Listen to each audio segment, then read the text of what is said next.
पिछले एपिसोड में देखा कि वो व्हाइट किरण लिटिल बनी के पास चला गया था, जिससे शियाओ सोच रहा था कि हो सकता है कि लिटिल बनी फ्लावर गर्ल का ही पुनर्जन्म हो। होंग्यू और उसका साथी भी उस व्हाइट किरण को हासिल करना चाहते थे, इसीलिए उसने लिटिल बनी पर हमला करने की कोशिश की, पर शियाओ से प्रोटेक्ट कर रहा था और निंगचुआन ने तियानलोंग को मार डाला। और अब निंगचुआन खुद अपनी किलिन एनर्जी को जागृत करके व्हाइट किलिन को अपने पास बुलाने की कोशिश कर रहा होता है, पर होंग्यू ऐसा नहीं होने देना चाहता था।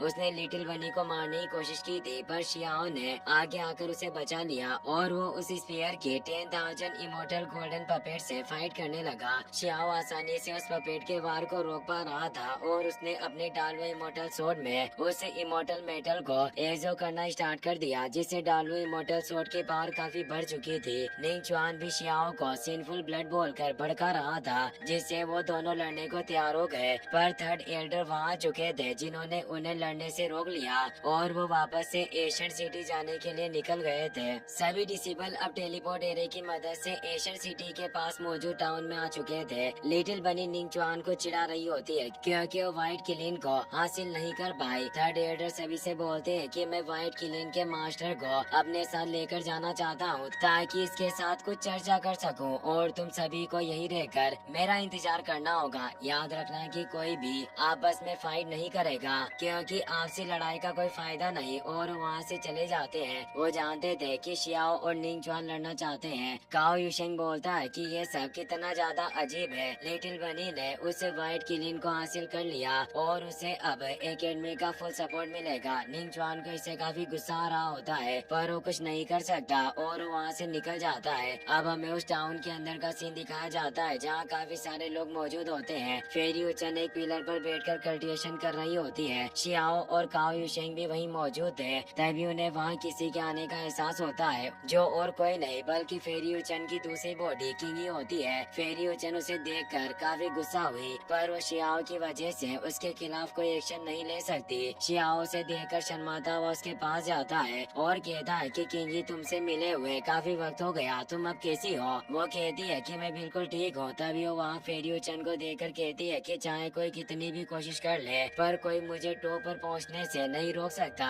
किंगी की पावर काफी बढ़ गई है, इसीलिए इसे आसानी से सुलझाना संभव नहीं होगा। ये सोचकर फेरी उचन परेशान थी। शियाओ किंगी से कहता है कि क्या इस फेरी उचन ने तुम्हारे लिए फिर से मुसीबतें खड़ी की? किंगी कहती है कि कोई बात नहीं, अब सब कुछ खत्म हो गया। शियाओ कहता है कि तुम ऐसी बातें क्यों कर रही हो, मैं तुम्हारे साथ हूँ। किंगी उसे कहती है कि ये सब अतीत की बातें हैं, इसीलिए अभी के लिए तुम इसे भूल जाओ। पर शियाओ फेरी उचन को जलाने के लिए किंगी का हाथ पकड़ लेता है और बोलता है कि क्या तुम पुराने कर्जे को चुकता नहीं करना चाहती? और तुमने ही तो कहा था कि अगर मैं एशियन बैटलफील्ड में नंबर 1 हो सकता हूँ तो हम साथ होंगे। फेरी उचन को भी ये सब फील हो रहा था क्योंकि किंगी भी उसकी सेकेंडरी बॉडी थी, इसीलिए वो शियाओ के पास आ जाती है और कहती है कि इसे जाने दो, तुम अभी वैसे भी निंगचुआन के साथ परेशानी मोल ले रहे थे।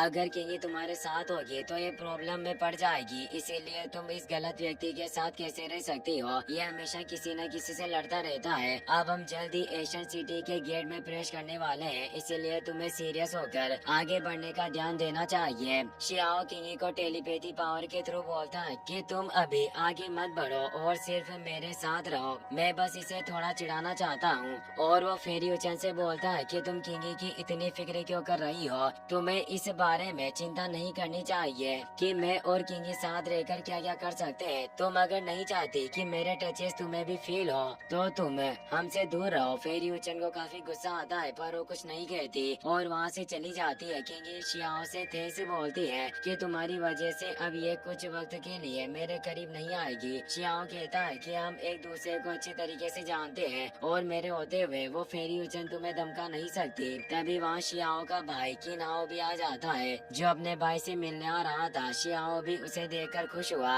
और वो भी उसके पास आ जाता है और उसे पूछता है कि तुम आखिर यहाँ क्या कर रहे हो? तुम्हें तो माता पिता के पास होना चाहिए था। किनाओ बोलता है कि भाई मैं भी खुद को साबित करना चाहता हूँ, इसीलिए मैं अपनी ताकत के बलबूते पर आगे बढ़ना चाहता हूँ। शियाओ कहता है कि ठीक है, अब हम साथ में आगे बढ़ेंगे। तभी वहाँ मौजूद दो पेटिशनर कहते हैं कि ये किनाओ इस वांग का ही छोटा भाई है। मैंने सुना कि ये कभी साथ नहीं रहे और इनके बीच काफी गलतफहमियां थी, बस ये दूसरे लोगों को सामने अपने प्यार का दिखावा कर रहे हैं। शियाओ गुस्से में अपनी एनर्जी को वहाँ स्प्रेड करता है और बोलता है कि तियाशन एकेडमी में प्रवेश करने के बाद शायद अब भी कुछ लोग हैं जो मेरे साथ परेशानी खड़ी करना चाहते हैं, इसीलिए मैं भी तुम्हारा अंत तक साथ दूंगा। इससे वो दोनों पेटिशनर काफी डर गए। अब वहाँ पर थर्ड एल्डर भी आ जाते हैं जो कहता है कि अब एशियन वर्ल्ड में जाने का वक्त हो चुका है। वो दुनिया अब मुझे सेफ नजर आ रही है, इसीलिए हम वहाँ पर जा सकते हैं। फिर दिखाया जाता है कि सभी लोग एशियन सिटी के बाहरी इलाके में आ चुके होते हैं। शियाओ भी अपने दोस्तों के साथ वहाँ गया था। थर्ड एल्डर भी वहीं मौजूद होते हैं जो अपने पास से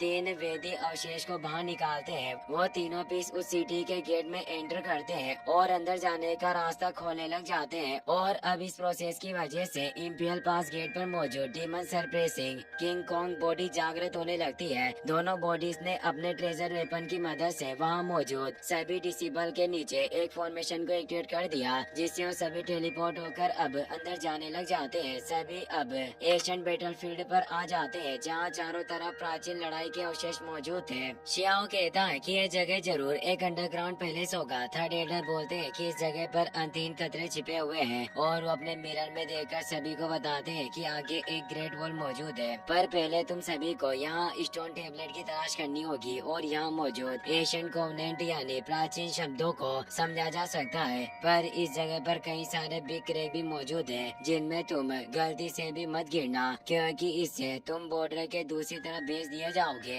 यानी कि तुम दुश्मन की दुनिया में प्रवेश कर जाओगे। अब वो सभी लोग आगे बढ़ने लगते हैं और शियाओ पुरानी बातों को सोचने लगता है कि मुझे उस लड़की ने उन लोगों के बारे में बताया था जो एशियन कोवेनेंट से जुड़े हुए थे। फिर आखिर वो सभी लोग कहाँ होंगे? क्या वो सभी मर चुके हैं? पर तभी वहाँ मौजूद एनर्जी शियाओ की बॉडी में एंटर करने लगती है और उसे इस दुनिया की दूसरी जगह पर लेकर जाने लगती है। थर्ड एल्डर को भी इसका एहसास हो जाता है कि देवी विचारों की वजह से शियाओ को दूसरी जगह पर टेलीपोर्ट किया जा रहा है और वो पतली हवा में कहीं गायब हो गया और वो उसे रोक नहीं पाते। शियाओ वर्चुअल स्पेस के जरिए दूसरी जगह पर जा रहा होता है और अब वो एक मिस्टीरियस एलियन स्पेस कॉर्प्स गोर्ज में पहुंच जाता है। शियाओ को कुछ समझ नहीं आता, तभी अचानक उसके सामने एक जायंट कोल्ड्रेन नजर आती है। शियाओ को याद आता है कि ये तो वही कोल्ड्रेन है जो उसने क्रिएशन सोइल को हासिल करते वक्त देखा था, जिसके चारों ओर प्राचीन ब्लड मौजूद था और उस पर कई सारे प्राचीन ग्रंथों के शब्द लिखे हुए थे। शियाओ कहता है कि मैं पीछे नहीं हटने वाला, ये एक डिवाइन ऑब्जेक्ट है और इसके आसपास जो ब्लड मौजूद है वो जरूर पीएलएस मास्टर के द्वारा छोड़ा हुआ होगा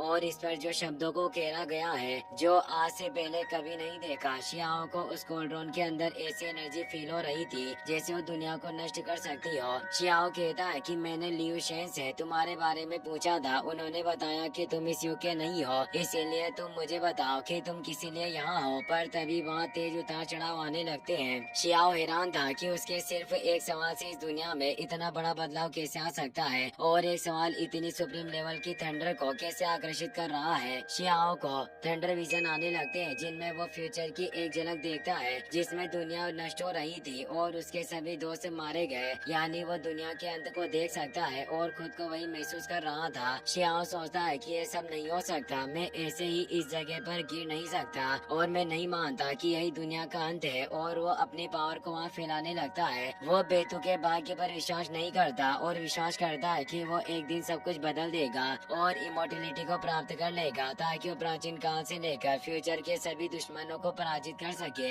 उसके इसी विश्वास की वजह से वो उस जगह से बाहर निकल जाता है और एक अलग ही जगह पर पहुंचता है जहां उसके सामने फ्यूचर का वही मास्टर आता है जो शियाओ के ब्लड को रिफ्लेक्ट कर रहा होता है। शियाओ लगातार उसकी तरफ बढ़ रहा था। ये वही मास्टर था जिसकी शियाओ ने झलक देखी और उसने फ्यूचर की लड़ाई को खत्म किया। वो शियाओ को अपने पास बुला रहा होता है और कहता है कि मैं तुम्हें दिखाना चाहता हूँ कि दूसरी दुनिया में क्या हो रहा है जो इन सब के साथ जुड़ी हुई है। शियाओ इसके लिए बिल्कुल तैयार था और वो मास्टर जो उस थ्रीपोर्ट कोल्ड्रेन में मौजूद था वो एक इंटर डायमेंशनल पोर्टल की वजह से दूसरी दुनिया में जाने लगता है। शियाओ भी सच्चाई जानने के लिए उस दुनिया में चला जाता है। इसी के साथ ये एपिसोड यहीं पर खत्म हो जाता है। वीडियो पसंद आया हो तो अपने दोस्तों के साथ शेयर करना। Take care, good bye.